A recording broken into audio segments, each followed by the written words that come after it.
Panzer Dragoon, a series that is very near and dear to my heart and was a standout title for the Sega Saturn at launch across all regions.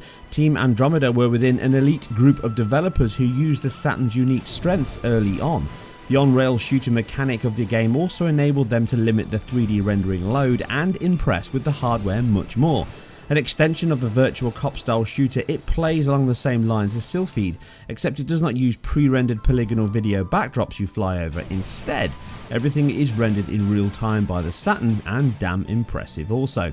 Both the visual and audio side made a big impact, with orchestral scores playing out in time with the level flow. As it was on a fixed trajectory, it hit all the right notes at the right time, becoming a standout title for the Saturn right from the get-go.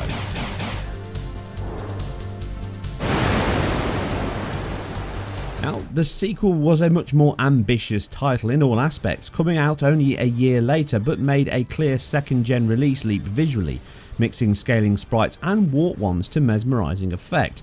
Textures, scenery, enemies and detail all increased along with the frame rate, now holding a near rock-solid 25 FPS, and even 50 or 60 Hz in other territories during the real-time cutscenes.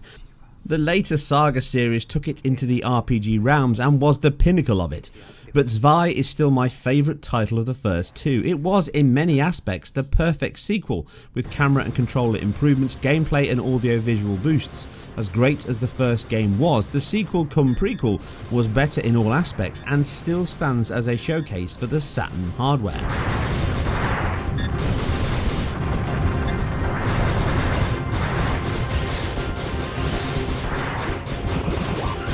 But the third action title took all this to whole new levels, and it's why you are all here. Now, we have 4 versions to test from the original Xbox monster. We span 3.5 generations of Xbox hardware to answer that eternal question. If you play Dragoon without a Sega controller, is it considered cheating?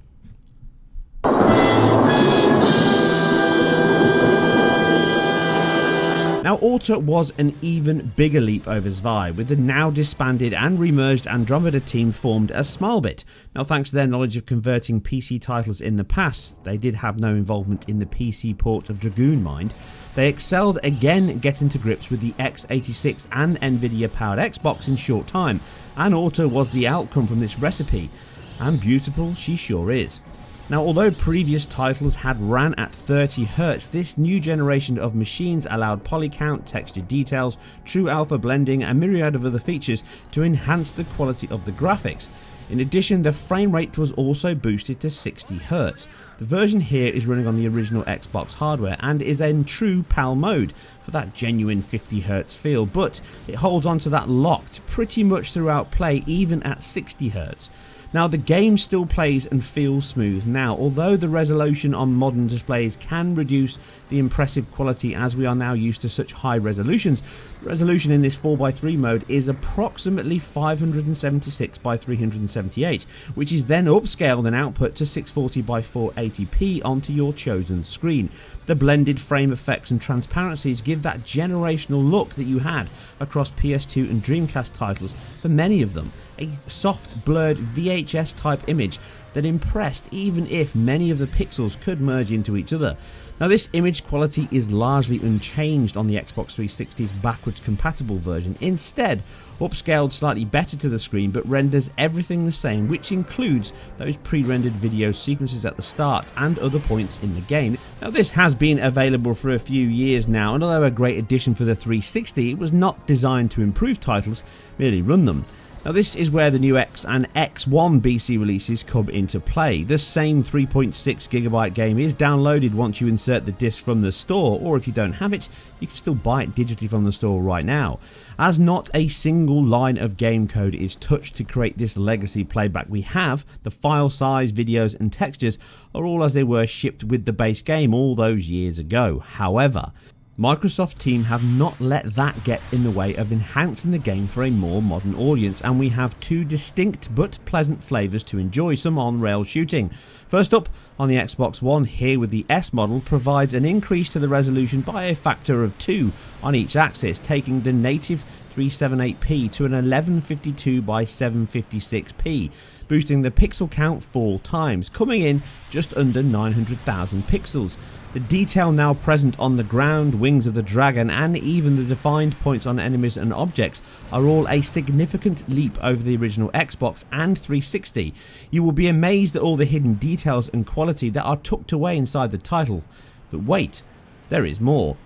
The X goes even further, much further, with a native 2304 by 1512 resolution output and almost 3.5 million pixels, which allows you to notice all the details hidden away within that low resolution Xbox version and demonstrates the high quality textures, effects and features Smallbit crammed into the game and that very first Xbox console, all zipping along at 50 or 60 Hz, which was a huge boost over the base Saturn versions. Now remember, this isn't upscaling, this is native resolution. This is coming by actually intercepting the code from the game on the fly and then increasing the integers so you get much higher texture sampling and geometry within the game. So this isn't upscaling, bar the difference between the final native resolution and the final output on your screen, albeit 4K or 1080p.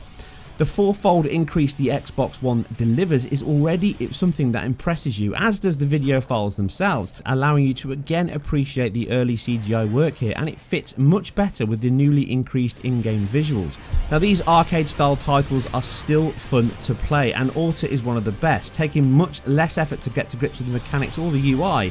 The combat mechanic itself was more around killing you with the numbers than intelligent AI attacks and hulking bosses, even though there are many hulking bosses throughout this series and certainly in Orta, with the stylish design from the series being enhanced here in ways that only a remaster or PC release would offer.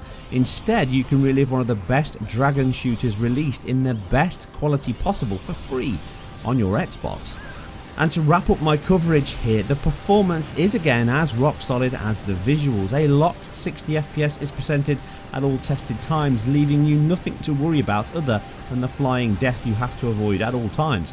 At least now you can see it coming from much further away. It must also be noted that the power release here on my Xbox 360 does present some odd performance issues, likely with the emulation built into the operating system and it being played directly from the disc contributing to that. It performs worse than the base model version, rarely hitting 60 Hz aside some less taxing moments, and can have a couple of longer hangs when streaming in data. It's still a great way to play older games, but the One and the X easily take the crown now as the best place to play 3 generation old titles for free, enhanced and sparkling for a new audience. Now why would you not swoop in and give them a try? And as always, if you enjoy this or anything else that I put together, then you can always subscribe and share where appropriate. It always helps me and I greatly appreciate each and every one of you that does. And if you want to help me improve and expand my repertoire and reach, then you can give any dollars or pounds you can afford with my Patreon link below. You guys and girls take care, play hard, game fast, and I'll catch you on the next one.